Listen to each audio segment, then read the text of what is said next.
सम्मानीय मंच, इस सभागार में उपस्थित इस विश्वविद्यालय के सभी प्रोफेसर्स, अग्रिम पंक्ति में विराजमान हमारे साथी मित्रों, आप सभी को मेरा नमस्कार।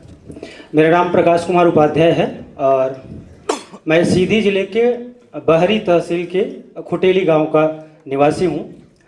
सबसे पहले धन्यवाद विपिन सर, आपके मुझे यहाँ अवसर देने के लिए, मंच देने के लिए।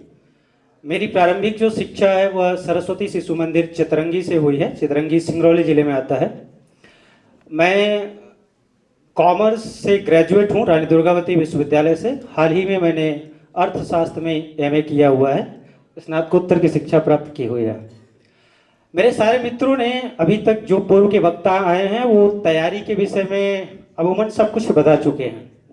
सर का शुरुआत में एक निर्देश भी था, 2 मिनट से ज़्यादा नहीं लेना है, तो उस समय को मैं ध्यान में रखते हुए एक महत्वपूर्ण पहलू पर अपना पक्ष रखना चाहता हूँ। सफलता के बारे में, जैसा कि पूर्व में ही हमारे सर ने बताया, नायब तहसीलदार सर ने, कि सफलता प्राप्त करने के बाद चार्म बहुत मिल जाता है, लोकप्रियता बहुत मिल जाती है। मैडम ने बताया कि कोलाज पेपर वगैरह सब कुछ होता है, लेकिन सफलता के साथ उससे भी बड़ा एक बहुत बड़ा सत्य है, वो है असफलता।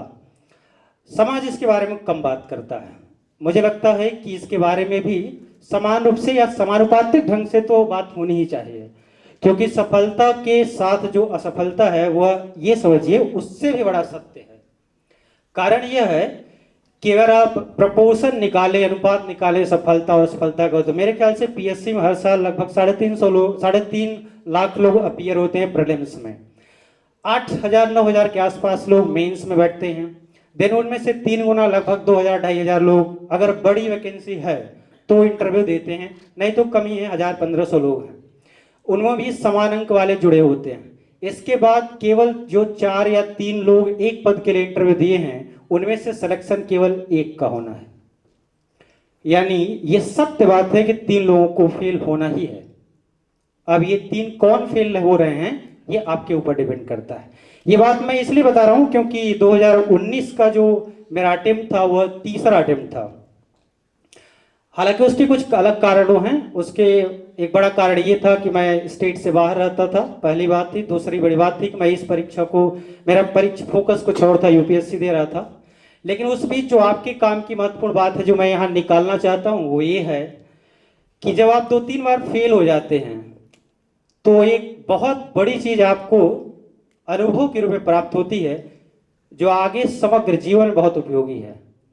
असफल होने पर आपके बारे में वास्तविक प्रशंसा, मुझे लगता है कि आपके असफल होने पर वास्तविक प्रशंसा होती है, क्योंकि सफल होने पर तो केवल काम साधा जाता है। असफल होने पर आपकी वास्तविक प्रशंसा होती है। उसका कारण यह है कि हम लोग वैसे भी जानते हैं कि हमारे कई सारे जो दर्शन है, षट दर्शन है, वो हमें बताते हैं कि प्रकृति ही संदेशवाहक है। आप लोगों ने, ज्यादातर लोग नाम सुने होंगे स्वामी विवेकानंद जी का, सभी लोग सुने होंगे, और उनका एक बहुत अच्छा विचार है कि व्यक्ति जो है वह विचारों का पुंज है। आपके मस्तिष्क में जैसे विचार बनते हैं, आपका व्यक्तित्व ऐसा ही बन जाता है।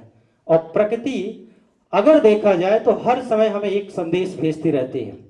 अगर हम, जो असफल होने पर हमें क्रिटिक्स की हमें झेलना पड़ता है, हमारी बुराइयां की जाती हैं, अगर उसे हम मैसेज के रूप में लें, उसे हम संदेश के रूप में लें, तो मुझे लगता है कि सफलता से बड़ी अचीवमेंट आपके जीवन में वो क्रिटिक्स हैं।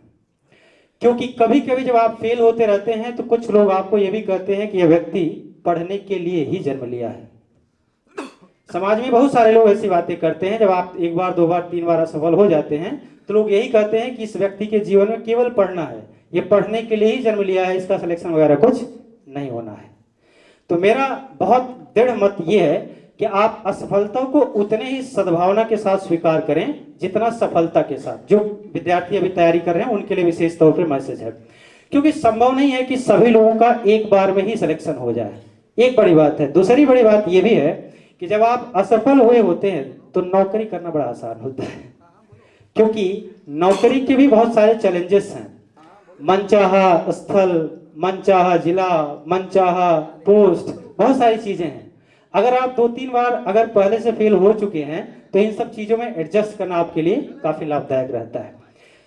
रही बात, बहुत सारे हमारे पूर्व के वक्ताओं ने इस बारे में बात किया हुआ है कि कंपटीशन कितना है, लोग कितने हैं। इसके बारे में मुझे एक पंक्ति है, बहुत समय नहीं लूंगा, एक पंक्ति मुझे याद आ रही है तो मैं इसको बोलना चाहता हूँ। ये काफ़ी मुझे मोटिवेट करती रहती है, तो इसीलिए इसको बोलेंगे, देन आपको हमसे छुट्टी मिलेगी।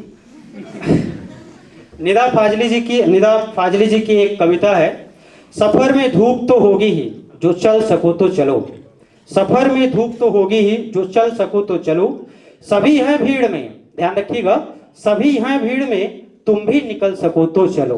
तुम भी निकल सको तो चलो। किसी के वास्ते रास्ते कहाँ रुकते हैं, किसी के वास्ते राहें कहाँ बदलती हैं। तुम अपने आप को खुद ही बदल सको तो चलो। तुम अपने आप को खुद ही बदल सको।